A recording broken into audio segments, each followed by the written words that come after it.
যোনে মোৰ ভিডিঅ' চাই আছে যিসকলে ছাবস্ক্ৰাইব কৰা নাই সকলোকে মোৰ বিনম্ৰ ৰিকুৱেষ্ট বুলি ক'ব পাৰে চেনেলটো ছাবস্ক্ৰাইব কৰি দিব আৰু বক ভিডিঅ'টো ষ্টাৰ্ট কৰোঁ ডিটেইলছত। আজি থাৰ্ড মেচখন হৈ গ'ল বৰ্ষাপাৰা ষ্টেডিয়ামত আৰু তাতে কি ঘটিল, কি এনেকুৱা হ'ল, বৰষুণৰ ফলত কি তেনেকুৱা হৈ গ'ল আৰু নগাঁও ৰেঞ্জাৰ জিকিবলগীয়া মেচখন কেনেকুৱা হাৰি গ'লে। ভাই ইয়াতে আমি যদি ষ্টাৰ্ট কৰিবলৈ যাওঁ তেতিয়াহ'লে চিধা মই এটা খালি কথা ক'ম, সেইটো হৈছে অনুৰাগ তালুকদাৰ। যদি আপোনাৰ নগাঁও ৰেঞ্জাৰ জিকিলে হয়, মই এইখিনি 100% কৈছোঁ, নগাঁও ৰেঞ্জাৰ যদি জিকিলে হয় তেতিয়াহ'লে অনুৰাগ তালুকদাৰ সি প্লেয়াৰ অফ দ্য মেচ হ'লে হয়। কিন্তু ইয়াতে প্লেয়াৰ অফ দ্য মেচ পালে কোনে পালে? আমান সিঙে পালে প্লেয়াৰ অফ দ্য মেচ। মানে ক'বলগীয়া কথাটো হ'ল সি বহুতে ভাল খেলিছে, কিন্তু যদি হাৰিল হয় আৰু যদি নগাঁও ৰেঞ্জাৰ জিকিলে হয়, তেতিয়া নগাঁও ৰেঞ্জাৰ্ছৰ প্লেয়াৰ যোনে অনুৰাগ তালুকদাৰ সি পালে হয়। অনুৰাগ তালুকদাৰ নগাঁৱৰ কেপ্টেইন হয়, উইকেট কিপাৰ বেটছমেন হয় আৰু যি ইনিং খেলিছে অকলে খেলিছে বে নগাঁও ৰেঞ্জাৰ্ছৰ ফালৰ পৰা 49 ৰানৰ ইনিংছ আৰু খেলিছে কেনেকুৱা এইটো 49 ৰান বনাইছে 26 বলত আৰু ভাই 3টা 6 3টা 4 ভাল এটা ষ্ট্ৰাইক ৰেটত বনাইছে। তো সি পালে হয়, বাট ঠিক আছে কোনো কথা নাই, টুৰ্ণামেণ্ট পৰি আছে, মই সেইটোৱে ক'ম।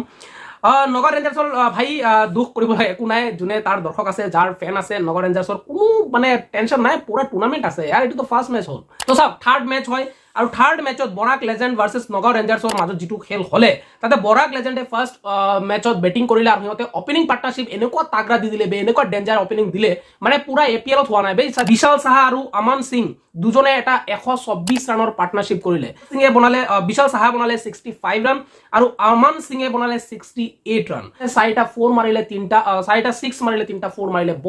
बहुत ही भाई खतरनाक बेटिंग जो कहता है वो किया है। बहुत ভাল বেটিং কৰিলে আমান সিঙে 68 ৰান কৰি আৰু 4টা 4 মাৰিলে, 4টা 6 মাৰিলে। বহুত ডেঞ্জাৰ মানে বেটিং কৰিলে। 124 ৰানৰ যিটো পাৰ্টনাৰশ্বিপ আছিলে সেই 124 ৰানত যাই কিনে ব্ৰেক হ'ল আৰু বিশাল সাহা তেতিয়া আউট হ'ল 65 ৰান বনাই কিনে। 136ত সিহঁতৰ ছেকেণ্ড উইকেট সিহঁতৰ ডাউন হয়, তাতে সি শিৱশংকৰ ৰয় ছেকেণ্ড উইকেট সিহঁতৰ আউট হয় আৰু তেতিয়া আছিলে 136।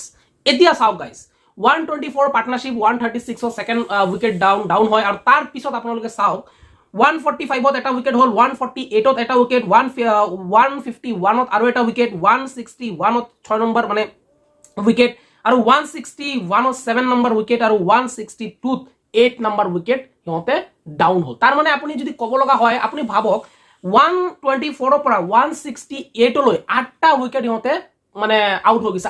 সিহঁতৰ অপেনিং যিমান ভাল হৈছিলে, মিডল অৰ্ডাৰ লোৱাৰ অৰ্ডাৰ ইমানেই বেয়া খেলিছে।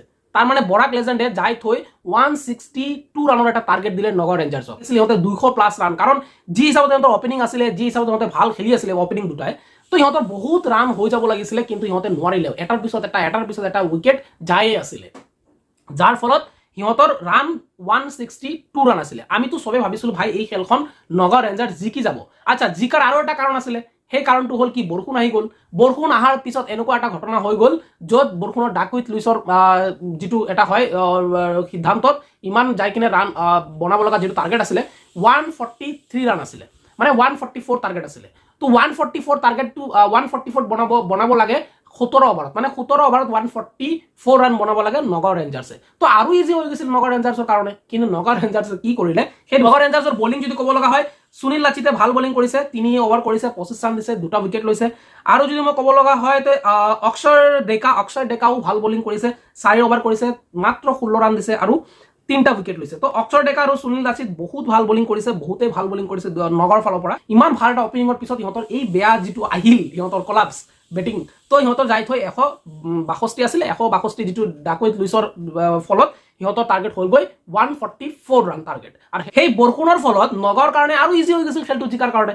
কিন্তু সিহঁতৰ কি হ'ল আপুনি সেইটো চাওক, সিহঁতৰ হ'ল গৈ নগাঁও ৰেঞ্জাৰ্ছৰ যিটো মানে বেটিং যেতিয়া আহিলে, সিহঁতে ৰোহিনন্দন পেগু আৰু জিতু আলি কৰিলে কি অপেনিং পাৰ্টনাৰশ্বিপ কৰিলে। সিহঁতে অপেনিং যাওঁতেই 38 ৰান বনালে ৰোহিনন্দন পেগু, 2টা 6 4টা 4 বনালে, ভাল এটা স্ক'ৰ কৰিছিলে, কিন্তু বেচাৰা আউট হৈ গ'ল। তাৰপিছত জিতু আলি সিও আউট হৈ গ'ল। তাৰপিছত আহিল সুমিত কাশ্যপ, সি 26 ৰান বনালে 29টা বলত। কিন্তু অনুৰাগ তালুকদাৰ এটা ভাল ইনিং খেলিলে। মই ভাই ইমপ্ৰেছ হৈ গৈছো তাৰ ইনিং চাই কিনে। সেইটো হ'ল কি 26 বল মাত্ৰ খেলিলে বেচাৰাই, 25টা বল আৰু 25টা বলত বনালে 49 ৰান। 49 25 বলত বনোৱা মানে আপুনি ভাবিছেনে নাই 200 ষ্ট্ৰাইক ৰেট ভাই, কৰিবন। তাৰ মানে কি হ'ল, সিহঁতে 3 6 মাৰিলে, সি 3টা 4 মাৰিলে, কিন্তু যাই থৈ পিছত ই আউট হৈ গ'ল। এতিয়া তাৰ যদি স্ক'ৰ হয় 26ত ই 49 ৰান বনাই আউট হৈ গ'ল আৰু টিমটো তেতিয়াই ডাউন হৈ গ'ল। আৰু আপোনালোকে স্ক্ৰীনত চাই ল'ব, নগাঁও ৰেঞ্জাৰ্ছৰ মই বাকী একো ক'বলৈ যোৱা নাই, আপুনি স্ক্ৰীনত চাই ল'ব, কাৰণ মই এটাই চাই আছোঁ প্ৰদৰ্শন, যাৰ অনুৰাগ তালুকদাৰ, যি নগাঁও ৰেঞ্জাৰ্ছৰ কেপ্টেইন হয় আৰু উইকেট কিপাৰ বেটছমেন হয়। ই ইমানে ভাল খেলিছে, ওৱান মেন আৰ্মি নগাঁৱৰ ফালৰ পৰা। মই বাকী স্ক'ৰ কেইটা আৰু ক'বলৈ যোৱা নাই, আপোনালোকে চাই ল'ব। টোটেল সিহঁতে যিটো বনাব পাৰিলে সেইটো বনালে 142, মাত্ৰ 1 ৰানৰ কাৰণে মাত্ৰ নগাঁও ৰেঞ্জাৰ্ছ এইটো খেল হাৰি গ'ল। বৰাক লেজেণ্ড এইটো খেল জিকি গ'ল 1 ৰানৰ ব্যৱধানত। আপুনি ভাবকচোন, মানে ডাক উইথ লুইছ এনেকুৱা এটা আহি গ'ল, বৰষুণৰ ফলত এনেকুৱা এটা মানে খেলি মেলি লাগি গ'ল, যাৰ ফলত জিকা মেচটো হাৰি গ'ল। যিটো বৰাক লেজেণ্ড এটা সময়ত লাগিছিল হাৰিব, কাৰণ 162 আৰু একোৱেই নাই, 144 তো একোৱেই নহয়, কিন্তু নগাঁও ৰেঞ্জাৰ্ছে সেইটোও বনাব নোৱাৰিলে। একমাত্ৰ অনুৰাগ তালুকদাৰ, সিহঁতৰ কেপ্টেইন, উইকেট কিপাৰ বেটছমেন, সি এটা ভাল ইনিং খেলিলে, মানে 49 ৰান 26টা বলত, আৰু 142 ৰান, মানে 142 ৰান বনাই 5টা উইকেট ডাউন হৈছিলে সিহঁতৰ। নগাঁৱৰ 17 অভাৰ খতম হৈ গ'ল আৰু সিহঁতে মেচখন হাৰি গ'ল 1 ৰানৰ কাৰণে। অমন সিং 68 ৰান বনাইছিলে, আৰু অমন সিঙে 68 ৰান বনাইছিলে, 4টা 6 মাৰিছিলে আৰু 3টা 4 মাৰিছিলে। ভাই, সি পাই গ'ল প্লেয়াৰ অফ দ্য মেচ। তাৰ মানে ঘটনাটো বুজি পালেনে? ঘটনাটো এইটো হ'ল, বৰাক লেজেণ্ড এইটো মেচ মানে জিকি গ'ল, নগাঁও ৰেঞ্জাৰ্ছ এইটো মেচ হাৰি গ'ল। যিটো মেচ নগাঁও হাৰাৰ কোনো কথাই নাছিলে, যিটো মানে নগাঁও চকু বন্ধ কৰি জিকিব লগা মেচ আছিলে, কিন্তু সি এইটো মেচ সিহঁতে হাৰি গ'ল। যাৰ কাৰণে বৰাক লেজেণ্ডে 2টা পইণ্ট লৈ ল'লে ইয়াৰ পৰা, চৰাইদেউ 2টা পইণ্ট পাই গ'লে, আৰু ইফালে পাৰে ডিব্ৰুগড়ে 2টা পইণ্ট পাই গ'লে। এতিয়া 3টা মেচ খতম হ'ল, মানে 4 নম্বৰ মেচটো চলি আছে। তো ইয়াতে ক'ব লাগিলে ভাই, ইয়াতে ক'ব লগা একোৱেই নাই। যিটো মেচ জিকিব লগা যোন থাকে সিয়ে হাৰি যায়। এবাৰ চাওঁ কি হয়। আপোনালোকৰ কেনেকুৱা লাগিছে মেচ, যদি আপোনালোকে চাই আছে জিঅ' হটষ্টাৰত, কেনেকুৱা লাগিছে কমেণ্ট কৰি জনাব। আৰু মোৰ ভিডিঅ' চাই যদি ভাল লাগে তেতিয়াহ'লে চেনেলটো ছাবস্ক্ৰাইব নিশ্চয় কৰি থ'ব। Thank you so' much.